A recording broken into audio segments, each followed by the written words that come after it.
Hi, Sarah with Rebuild and Revive. Thank you for watching. We have finally finished electrical rough-in, and we have our insulation. Our insulation was installed this week too.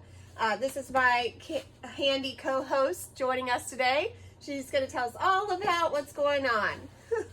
All right, so with the electrical rough-in, we have I'm not quite sure what's going on up here. They were supposed to do two mini can lights because there's supposed to be a beam in between and a can light on each side. I don't know. I have to talk to the electrician about that.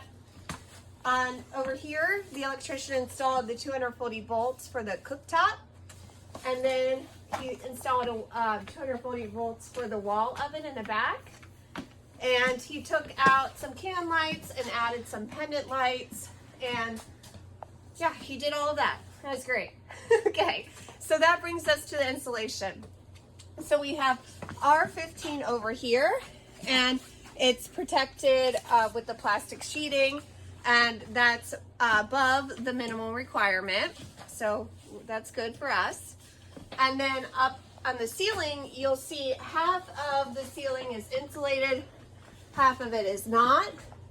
On the part that's not insulated, we have a bedroom above, so we don't need to insulate that.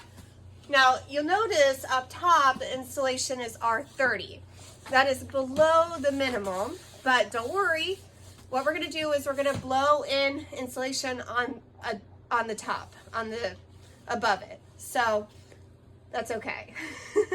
All right, and then we also have our drywall that was delivered. In this room, this will be our family room. The room we were just in, that's the kitchen. Over in this room, they insulated it also. We originally had blown-in insulation up here, but they actually recommended that we do a mixture of the blown-in and the foam. Is that what it's called? Bats. Oh, bat insulation. So, and the reason why they said they don't recommend the blown in is because of the pitch of the ceiling. It kind of would settle over time. So the mixture is really what we need to do. And then over here, we if you look up here on this wall, on the other side is a bedroom, and we did insulation in the interior walls, and that will help with sound deadening, because we were worried that, this is our family room, there's a bedroom right there. We didn't want a bunch of noise.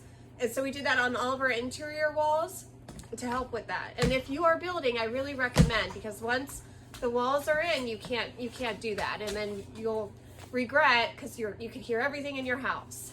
There's a saying, paper thin walls, for a reason. So if you're able to splurge a little bit, I highly recommend you do that.